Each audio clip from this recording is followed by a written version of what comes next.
Okay, so things are getting kind of pretty bloody ridiculous in the budget smartphone realm right now. You've got the likes of Realme really bringing the heat with its latest 7 series smartphones, but big rival Xiaomi has come back swinging with this plastic wee beauty right here, the Poco X3 NFC, which as far as I'm concerned is the best value smartphone that you can buy right now in 2020. This 64GB model will cost you just £199 from Xiaomi's UK website right now, and for that low price you basically get mid-range performance and some super flagship style features like a 120Hz display, which frankly is more nuts than Squirrel Nutkin's nutsack after a thorough dunking in a jar of Nutella. Of course it's not quite perfect, but it is fantastic for the price. I've been using the Poco X3 NFC as my full-time smartphone for the past week, so here's my in-depth review, and also go check out my roundup of the best sub £200 budget phones that you can buy right now in autumn 2020 for ideas of other close rivals. And as ever, please do subscribe and ding that notifications bell for more on the latest and greatest tech. Cheers! Now, although the Poco X3 NFC sports a polycarbonate arse, there is an awful lot of tech packed inside of this near 6.7-inch beastie, so the hefty 215g weight isn't too much of a shock. If you're after a smartphone that's easy to handle, well, the Poco X3 NFC definitely ain't it, although you do at least get some one-handed help where needed, such as the ability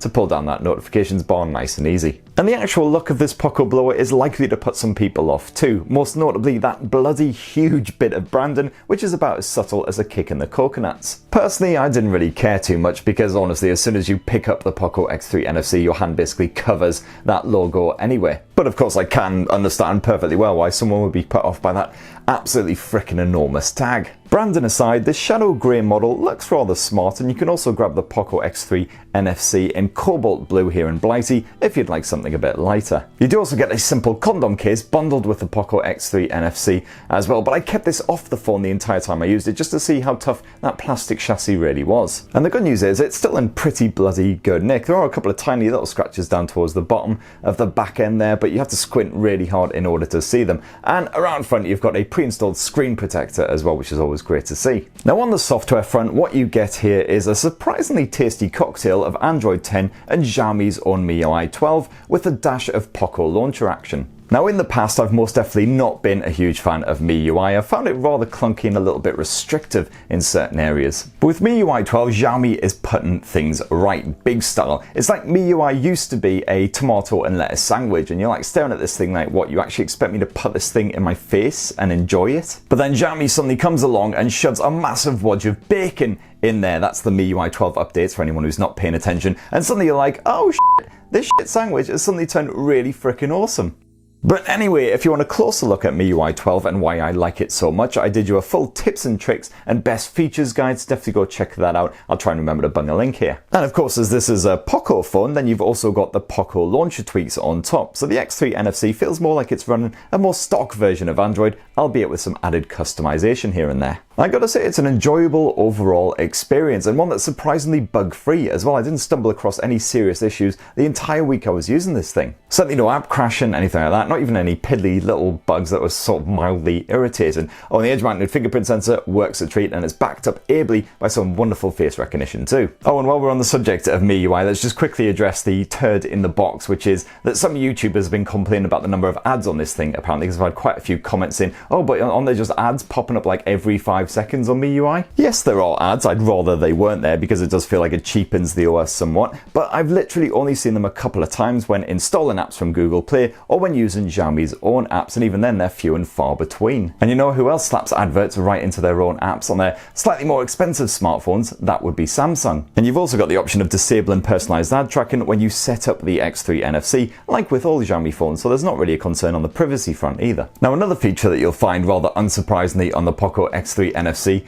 is NFC. Unfortunately, I didn't get a chance to test out Google Pay on this bad boy because it came with the bootloader already unlocked, so apologies, I haven't had a chance to check that out. Definitely a pain in the buttocks. Anywho, let's shift on to entertainment, and I'm rather taken by that 6.67-inch IPS screen, which is bright and punchy despite the lack of AMOLED tech. That Full HD Plus resolution does the job, so movies and photos appear finely detailed despite the sheer bloody gigantic size of this thing. Vibrant colours have proper pop with the ability to tone them down and adjust the overall warmth inside of the display settings if you like. And rather unbelievably, the Poco X3 NFC also supports a 120Hz refresh rate, something previously only found on crazy expensive gaming phones. And that's a dynamic setting as well, so the refresh rate will only actually be bumped up whenever you're using an app that can take advantage of it. And you've also got Widevine L1 certification and HDR10 support here on the Poco X3 NFC as well, although again I couldn't get Netflix to run on this thing because of that unlocked bootloader, even when I sideloaded the bloody thing. Good news for audiophiles as well, because you've got some tasty stereo speaker action, which is actually pretty rare for budget phones still, and they're actually pretty bloody good too. A little bit echoey, but the clarity is fine, and they pack a decent punch at top volume. And like a lot of budget blowers, you also get a proper headphone jack, so I had away with that stupid dongly thing. And you got Bluetooth 5 connectivity here as well, although I found that connection wasn't exactly strong and stable. It's absolutely fine when you're just using headphones with the phone on you, but if for instance you're streaming to a speaker and you moved a few feet away from it, occasionally a little bit of a stutter. And you got high-res audio support as well, so music will sound effing marvelous. The Poco X3 NFC plus a Deezer hi-fi account equals serious neck breaking from involuntary motion. But one of the absolute highlights of the Poco X3 NFC is definitely that Snapdragon 732G chipset stuffed inside, which delivers proper mid-range performance on a more budget-friendly price. Here it is ably assisted by 6 gigs of RAM, and the result is a silky smoothness rarely seen once you cough up less than 300 quid for a new blower. Anytime I did actually see things slow down or pause a bit on the Poco X3 NFC was invariably down to it waiting for data to download. And even then, like, the data connection stayed absolutely fine over Wi-Fi and mobile connections as well, even when the signal wasn't particularly strong. And if you're after a dedicated gaming handset without spunking away all of your savings, then job done.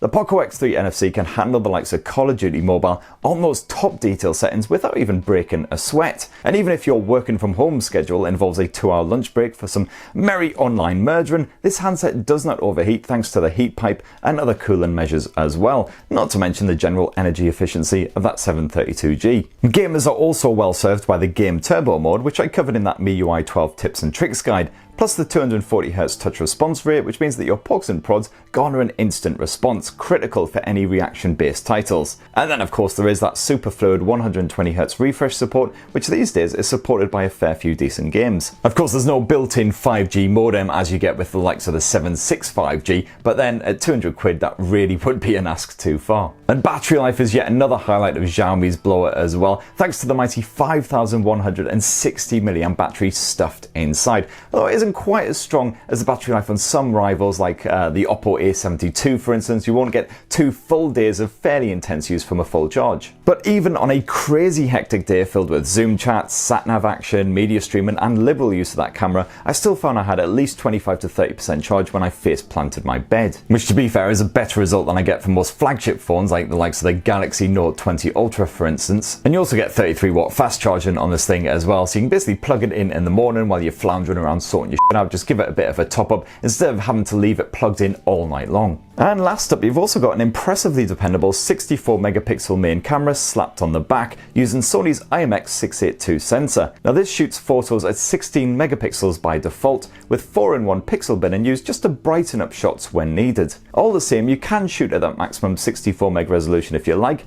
which adds some finer detail to your snaps. I was very impressed by the general photo quality for this price point. Those colours appear natural, that is unless you use the AI mode to boost the vibrancy when snapping plants and the like. The focus generally copes well as long as your subject isn't too close, and that fast shutter speed works pretty well for moving subjects. Even in strong contrast, the Poco X3 NFC outperforms many budget rivals. Sure, you'll definitely see some oversaturation in very testing conditions, but this thing can pick up very respectable detail even when you're shooting against the sun. And that 13 megapixel ultra-wide angle lens is handy when you need a pullback viewpoint, although bear in mind, as with most budget phones, this lens is not as effective as the primary lens for colour capture, and in strong lights things do look positively washed out at times. As usual with Xiaomi smartphones, you've got a crap load of bonus modes stuffed on there to mess around with too, many of which are utterly pointless, although I did like the results that I got from the portrait mode, which uses the 2 megapixel depth sensor to accurately pick out your subject and then attractively distort the background. And you've also got your obligatory 2 megapixel macro lens stuffed on there as well if you want to get an extreme close-up, although as usual the results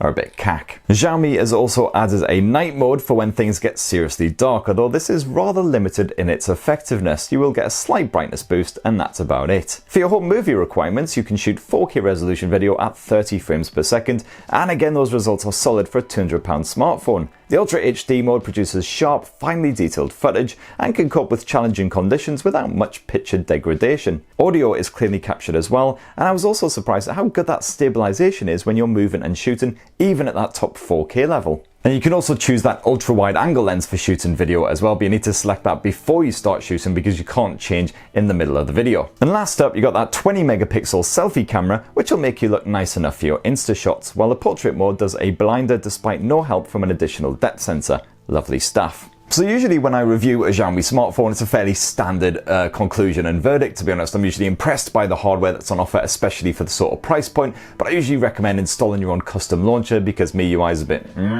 But this time, there really is no but. The hardware and software aren't entirely perfect, but honestly, the overall experience that they offer for 200 quid is just simply stunning. This could be a mid-range smartphone costing around 300, 350 quid, no worries. So basically, if you're after a mid-range smartphone for a budget price, get this motherfucker. And that's my full review of the Xiaomi Poco X3 NFC, still a clunky name, after using it as my full-time smartphone for a week. But what do you think? Are you tempted by it?